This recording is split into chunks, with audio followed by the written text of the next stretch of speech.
Ancient structures can be divided into two large groups with completely opposite characteristics. In the first group, the purpose of the structures is easily determined. They may impress with their scale and well-thought-out design, but the tools and methods that could have been used to build them present no mystery. Their purpose also falls within the scope of what is familiar and understandable to us. They are adaptations to certain cultural, religious, economic, and social needs, similar to what we use today. They were clearly created by people and for people. The other group of artifacts is their complete opposite. The technological aspects and traces on the worked stone surfaces in structures of this group suggest the use of some exclusive methods and means of stone processing that we neither use nor understand. Their purpose also raises many questions and interpretations. Ancient legends offer no clear explanations about their creation. In many of these accounts, such structures are said to have appeared in a single night. As for the construction process itself, the details provided are often vague, such as, "The earth must help, and the stones must agree."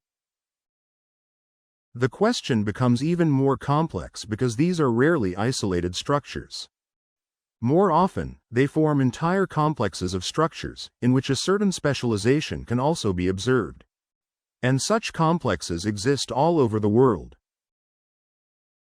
Given the scale of construction, the logistics that made such grand complexes possible, and the effectiveness of the methods, which resulted in structures of remarkable durability, this technology at some point inexplicably disappears. Not everywhere at the same time, but within a very short period. As if, suddenly, the reasons that once drove the creation of these structures ceased to exist, vanishing along with those who had once needed them.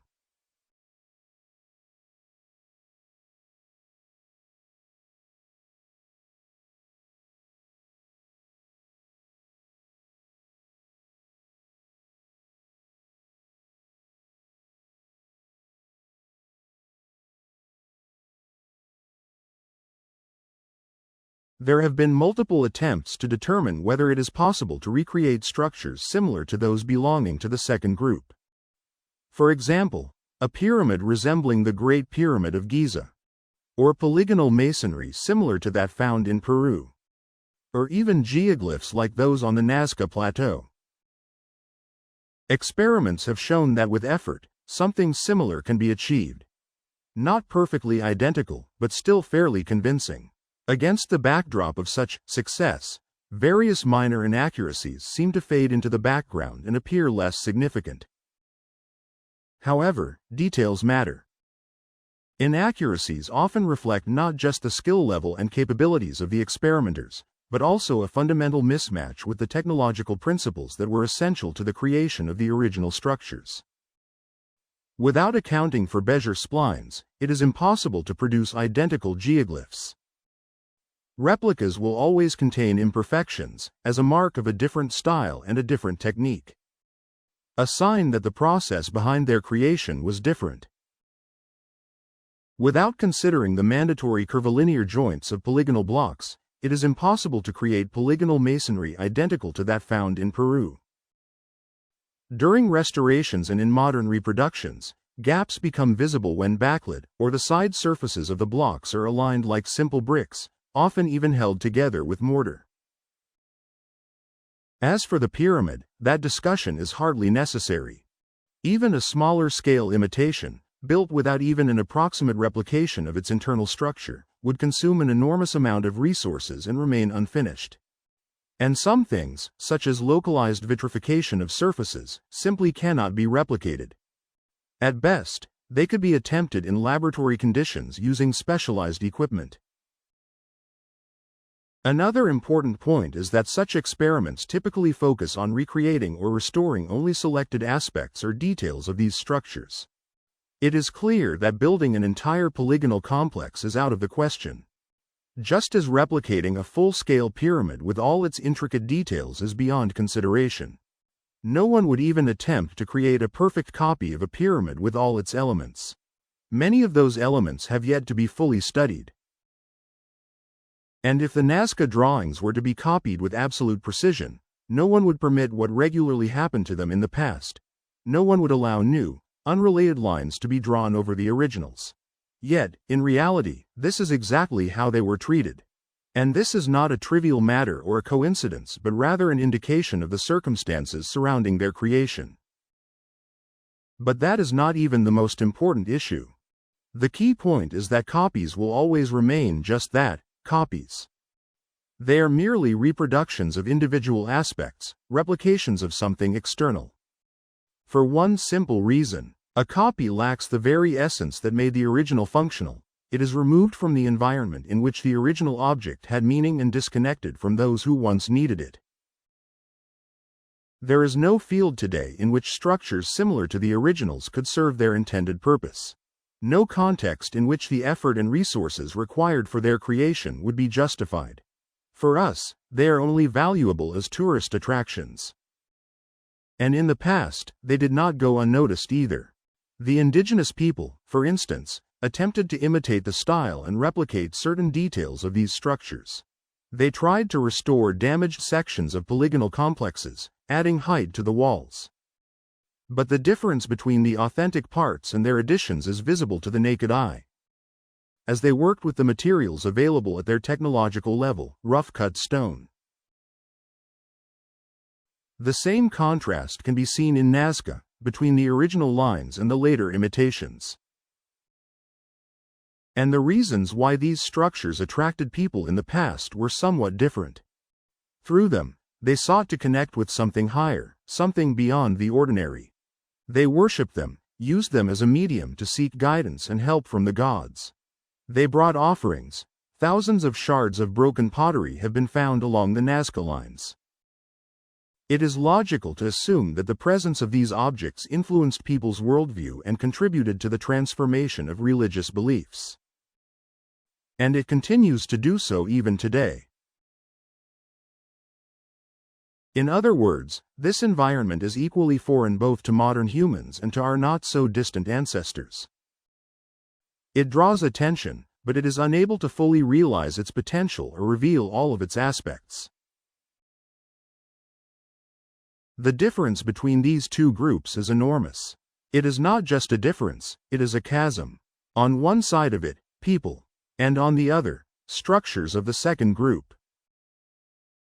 And so, it turns out that people have no real purpose among these objects, other than to simply observe them. But then, why are they on our side? Who were their creators? Where did they come from? Where did they go? And why did they disappear?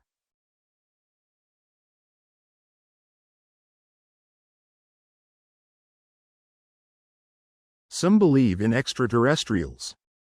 Some in visitors from parallel worlds. These options will not be considered here. Extraterrestrials, because there is no verifiable data to operate with. The theory of parallel worlds does not hold up to scrutiny, even with a superficial examination of the meanings of the terms it employs. Parallel means non-intersecting. That says it all. If worlds intersect, allowing for contact, then they are no longer parallel, and further discussion in this direction becomes meaningless, as the nature of the event itself changes, requiring different terminology. There is also the theory of a local ancient civilization that, for some unknown reason, made a significant technological breakthrough. This one seems more plausible, but it still has many nuances, which will be discussed later in the contact section. Let's try to approach this question from a different angle. From the perspective that has already been discussed. For example, why are such objects not in demand in our world? And what does it take for something to be in demand at all? At first glance, this question might seem unexpected and unrelated to the topic. But that is only at first glance, it is directly relevant. To answer it, we must start with well-known truths. For instance, the fact that a person needs a specific set of things and their properties to sustain life and maintain a certain standard of living. Among them, there are basic ones, those that form the body of a living being. There are also those that are of interest only to humans. But the world is also full of things that do not interest us, are inaccessible for various reasons, or are even harmful. With things that are uninteresting, it is more or less clear. And with things that are inaccessible, the reasoning is also straightforward. The human body has limitations, so it could not be otherwise. In this sense, the body of any living being can be seen as a tool with its own tolerances, a specific potential and certain restrictions. Accordingly, the human sensory system, as part of the body, also has its capabilities and limitations in terms of perception and information processing. We do not see the way bees see. We do not detect smells the way dogs do. We do not hear sounds in the same range as cats or dolphins. And so on, and so forth. We all share the same world, yet we sense and perceive it differently. The sensory organs of a fish, a bird, an insect, a human, any other creature, are adapted to perceiving information in the range that is both necessary and sufficient for them. In plants, this process works somewhat differently, but the principle remains the same, a selective relationship to the surrounding environment. This did not develop in a single day. It is the result of a long evolutionary process, a long-term selection of what exactly to perceive and in which ranges. Typically, our senses tell us that nothing exists beyond what they detect. But we, as humans, know this is not true. We know that the brain, for example, can fill in gaps and add meaningful details to the picture our senses provide. And human-made instruments allow us to perceive an even broader world. However, this often creates another issue, describing what lies beyond the limits of our sensory system. It must be conveyed in a way that allows for comparison and correlation with what is already familiar. A similar problem would arise for an ant that suddenly found itself inside a computer case or even in an industrial workshop. And this is not just a technical challenge. It reveals the extent to which two separate worlds, one being a subject with the limitations of its body and sensory system, and the other being the object it encounters, can exchange and relate meanings. Whatever the case, it is obvious that the world does not end where our senses do. It is clear that much more exists beyond our perception, but we simply do not sense it. And that is natural. To fully grasp the entire world through perception alone is likely impossible for something that is only a tiny part of it. There is much in it that remains inaccessible even to our instruments. They continue to improve, yes, but sooner or later the inevitable will happen. One day, the information they provide will fall outside the scope of what is needed. Simply because its meaning will be as incomprehensible and unnecessary to us as, for example, the essence of a computer system unit is to an ant. It may be possible to get inside with some effort, but perceiving and responding to that environment would only be possible within the limits of accessible meanings. And from this, many conclusions follow automatically. If we explore this thought further, we can arrive at some interesting, even paradoxical, insights.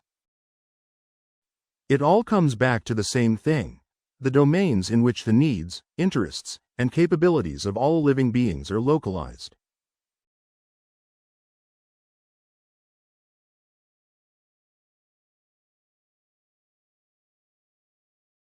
Such domains would rightfully be called spheres of consumption, since they are essentially formed from entities that are selected from the surrounding environment for personal use. In fact, they represent the set of elements from which an entity constructs itself. By consuming, it reproduces its body, its way of existence, it reproduces itself. The boundaries of such a domain are the boundaries of the entity's sensory capabilities, the limits of its physical organization. Many things that become part of such a sphere find themselves in a somewhat strange yet entirely ordinary situation. They are drawn into processes that do not affect their neighboring objects at all. Some are involved entirely, without remainder, while others only partially, always in the aspect that is of interest to the initiator. It is their needs and their capabilities that establish and regulate the rules that now become significant for these things. The word rules here is a key, almost magical word. Before them, they did not exist in nature. Their introduction means that new information has emerged in the world. And it does not matter that, at this stage, it has meaning only for the things that the initiator requires. The point is that new information is only the first step. Another step inevitably follows in the same direction. Within the designated domain, new things appear that could only arise within its framework, such as honey. And then yet another step, processes begin to emerge, associated with the appearance and existence of such things. The more these domains are filled with authentic things and processes, the more unique and therefore, the more isolated they become. It seems Blavatsky once said that the world was created through the materialization of spiritual forms. Essentially, that is exactly what happens. The number of initiators whose needs and capabilities shape such domains is countless. Accordingly, the number of such domains is also countless. And in each one, its own rules apply, some similar, others different. So, the information upon which such a domain is based may be insignificant to the inhabitants of another domain. If this trend continues, it may create a barrier to contact between different domains, somewhat resembling the barriers preventing contact between creatures from different environments, as the nature of events occurring among neighbors becomes increasingly inaccessible. The regions of the world that are filled with spheres of consumption of related initiators form locations. They are filled with entity things linked by common origins and the shared rules governing their existence, which makes the entire location a cohesive and homogeneous formation. The concept of location here largely overlaps with the concept of system. A system is a set of elements that are in relationships and connections with each other, forming a certain integrity, a unity. Or alternatively, a set of interconnected elements, separated from the environment and interacting with it as a whole. And it could not be otherwise, because a location is, in fact, one of the varieties of systems. In this case, these are closed systems.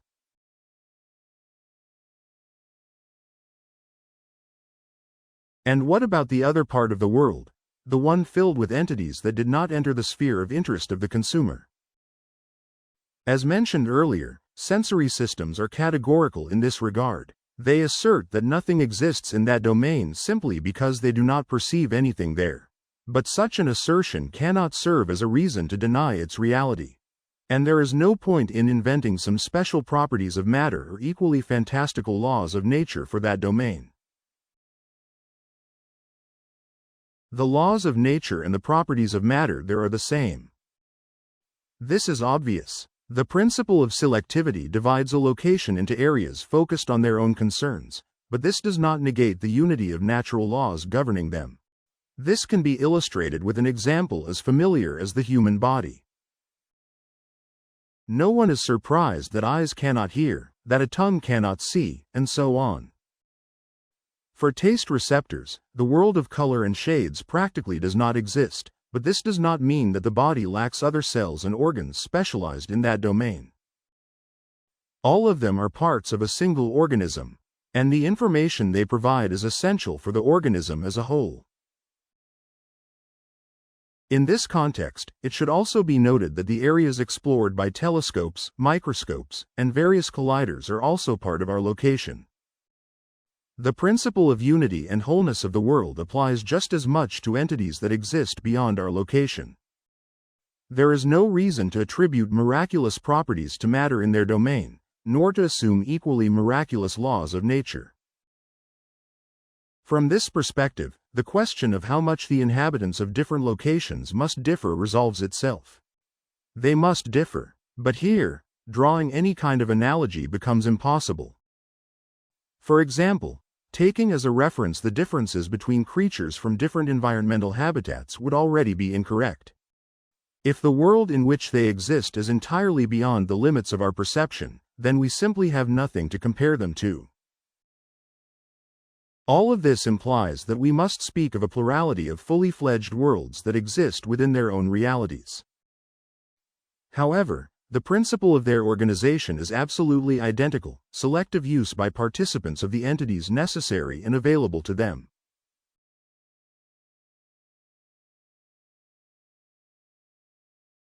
Let's summarize briefly. Each location is a world centered around the needs and capabilities of its participants. They all share the same organizational principles. They all adhere to the same laws of nature as our own.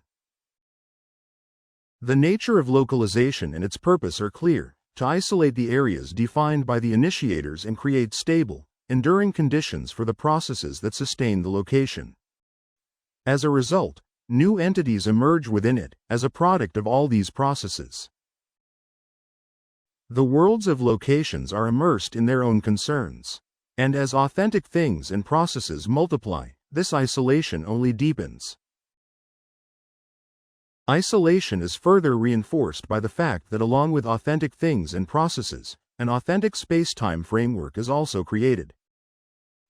The reason remains the same: an element that serves as a space-forming factor in one location may play no role in another, simply because its participants do not include it in their spheres of consumption.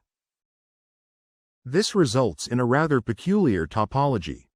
Objects that are relevant and accessible to an initiator may be topologically dispersed because they can be entities of different composition and origin.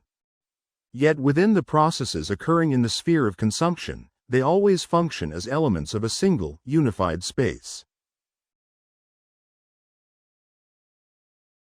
Therefore, what serves as a space-forming element in one location cannot be identical to what serves the same function in another. Their spaces cannot be a single, shared, space. Nor can they be separate parts or sectors of a larger space within which these locations exist. They are not mere extensions of one another, whether scaled down or modified; they are fully independent formations. But if there is no universal space shared by all locations, then what exists instead?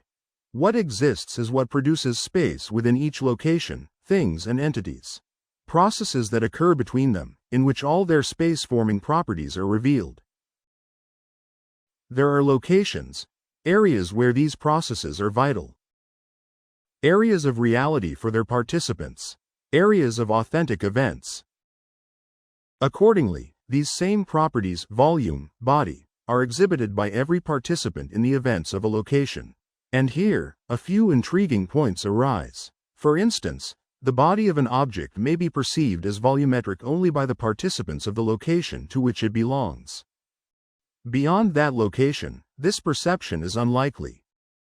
Thus, locations are not arranged next to each other, not side by side, not in a pyramidal hierarchy, not parallel, not diagonal, not even perpendicular to one another. They do not exist separately from each other but only as a system of interpenetrating regions, where different aspects of the same element may belong to different locations. And in this system, the volume of each location is equal to the volume of any other.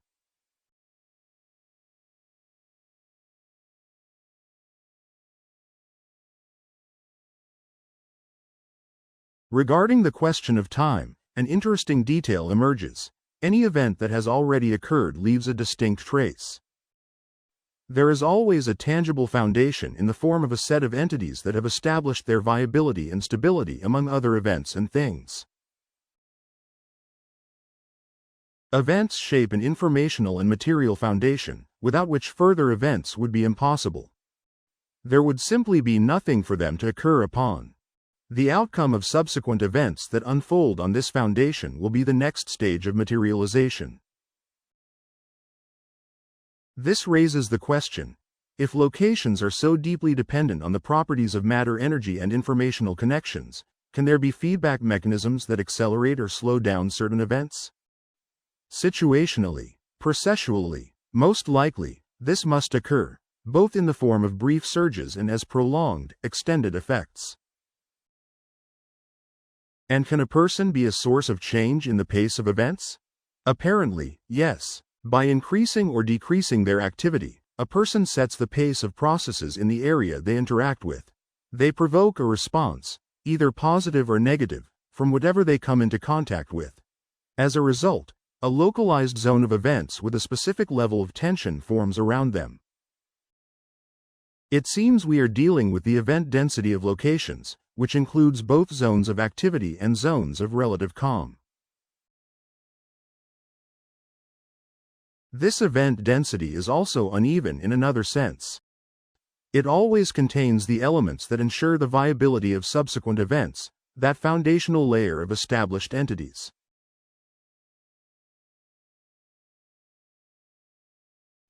Some elements of this foundation determine the nearest events that are bound to occur. Others correspond to more distant events, but ones that are also necessary to unfold. This means that the present contains control points, events that unfold into the further formation of the location. Points through which subsequent events are projected, along with the space in which they will occur.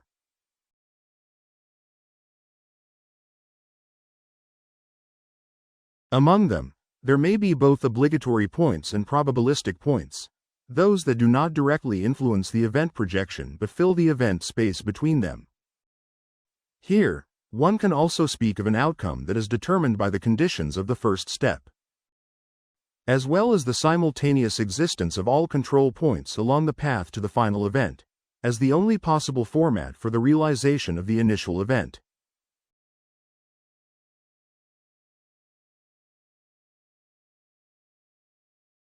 The concept of the first step is very close in meaning to what is expressed in the well-known phrase, I am. It is both a continuous process of self-affirmation, the ongoing development of one's self, and at the same time, an already completed event. In other words, we observe both of these states as a continuously unfolding representation of a system that has already collapsed, closed upon itself. The instantaneous within the infinite within the instantaneous. To better understand what the first step represented, one can mentally rewind the process in reverse. As the rewind progresses, the number of locations in the world will begin to decrease. Accordingly, the diversity of entities in the world will become increasingly impoverished. Even the entities themselves will become simpler. At some point, only a single location will remain, filled with a homogeneous primordial substance, but still immersed in its own concerns and still in the same unchanged state of collapse. It can be stated quite definitively that this state is both the starting and simultaneously the final point of all subsequent processes. I am, as a declaration of isolation. This manifests as a fundamental law, once and for all establishing the principle of structure. Essentially, we are dealing with the formation of order within the proto-system. Figuratively speaking, we have a seed that gave rise to the tree of life, but this tree did not grow outward, it grew inward. In this sense, it truly is a tree of life that, in turn, gives life to the seed in which it is contained. This may seem difficult to grasp, but fundamentally, that is exactly what it is. The process of structuring turns out to be a detailed elaboration of each newly emerging theme, which in its essence and in its methods is a continuation, a development of that very same, I am. Theme development is both the essence and the primary function of locations. Thus, at the beginning of the universe, we do not have a Big Bang, but rather the ordering of the internal structure of a certain point. This is an explosive-like structuring and detailing directed inward, not an expansive outward spread. The essence of this process event can be described as follows. Universal and extended data of a certain class of information are formed into locations that have clearly defined boundaries of data affiliation. Within them, in turn, similar thematically unified domains are formed. Each of these domains has its own consumer. The consumer is selective in relation to information, as they can only receive that which their physics, allows, the rest remains inaccessible and irrelevant to them. From this, an operational definition of being can be derived. Being is the materialization of space through events.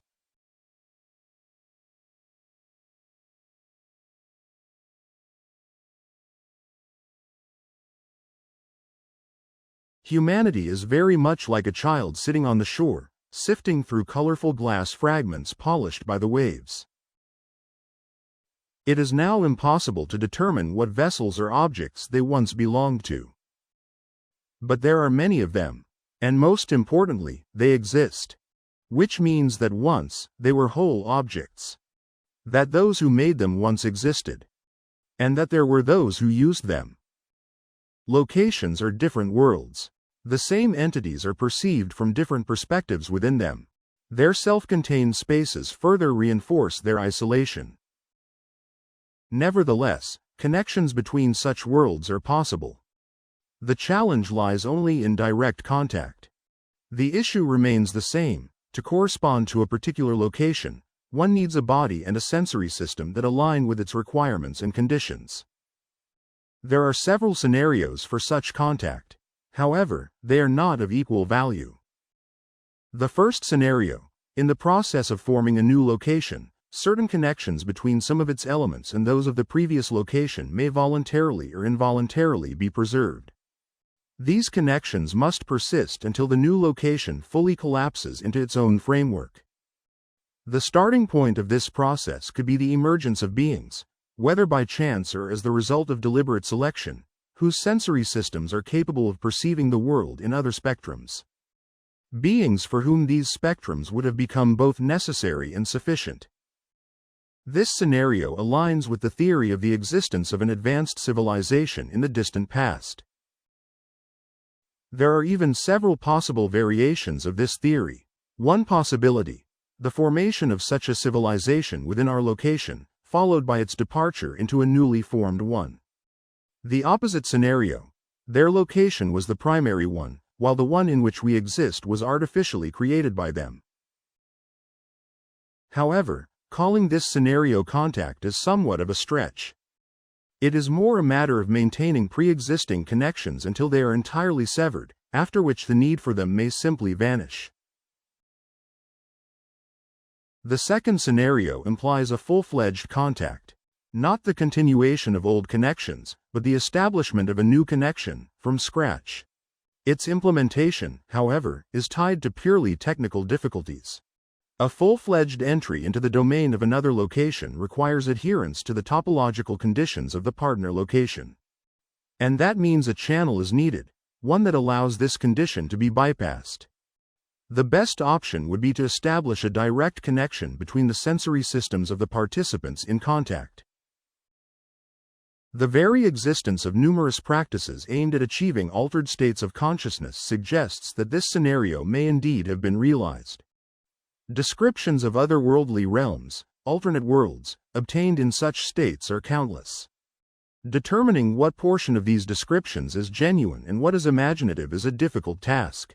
However, the sheer regularity, prevalence, and recurring patterns in the imagery of these other worlds force us to consider altered states of consciousness as a potential means of contact. To this, we can also add the vast number of religious schools, with their programs for training individuals for whom altered states of consciousness are the primary, and often nearly the sole, purpose of existence. People trained in this way keep the channel operational. They transmit information intended to regulate our existence, which means it also regulates our reality. However, this method is not particularly effective. Precisely because, when encountering the reality of another location, a person finds themselves in the same situation as an ant inside a computer system. The surrounding environment is perceived according to available meanings and, in the end, appears in a distorted form. Another method known to be more effective for establishing this type of contact is avatarization. In this case, the issue of adapting the host to external conditions is resolved automatically. The problem of meaning alignment is also eliminated, contact occurs within the host itself. This method has almost no limitations that would prevent an initiator from giving purely technical guidance to the avatar's environment, for example, on organization, on the construction of necessary structures and devices. And later, once comfortable and safe conditions are established, the initiator of the contact can consider visiting the territory themselves, in a form suitable for the occasion. From this perspective, many ancient myths become straightforward accounts of events that actually took place. We also cannot rule out scenarios that are, in some sense, the opposite. Humanity itself may have provoked or initiated contact. This could have happened unintentionally. For example, contact might have occurred as a response to the emergence of altered states of consciousness practices among early humans. Who knows? Perhaps this somehow affected the otherworld, or even served as a beacon, signaling, "We are here." In response, neighbors may have begun exploring this newly revealed territory as something consumable. And to make consumption more comfortable, they intervened and guided human development in a direction that suited their needs. There is also the possibility that our location, through its evolutionary process, eventually matured to a point where it began affecting the overall system of locations. Contact might have been a forced measure, taken to maintain stability and balance within the whole system. It could have served to establish a hierarchical order within that system. It is worth noting that, strangely enough, all these scenarios ultimately lead to the same outcome, the present state of humanity. Each of them, in one way or another, involves adjustments to our reality. Perhaps this suggests something significant, some unique quality of ourselves or even of our entire location. It is difficult to say what we would have been without such adjustments. The history of humanity gives the impression of a highly uneven and prolonged process. A process marked by long periods of stagnation, brief, explosive bursts of activity, and frequent regressions, often undoing great progress that had been achieved with immense effort. As for the structures mentioned at the beginning of this discussion, they are almost certainly echoes of one of these scenarios. Which one was actually realized remains an open question. Two seem the most plausible. The first, an ancient, highly advanced civilization that pursued non-metallic technologies and eventually evolved into something completely independent of our reality. The second, a deliberate breach by a location with an interest in us. With avatarization of the local population, the creation of comfortable conditions for direct presence, and adjustments to our reality in their favor.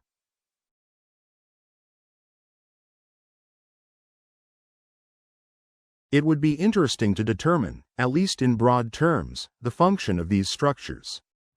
Logically, among them, there should be some that functioned as elevators of a sort, or as relay nodes, and others that provided a comfortable environment for presence. It is also possible that some structures facilitated two-way movement. Certain configurations seem well suited for this role, as objects that localize and define a specific space.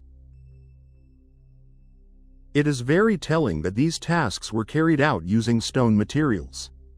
Most likely, something else was used as well, something that allowed for the manipulation of stone.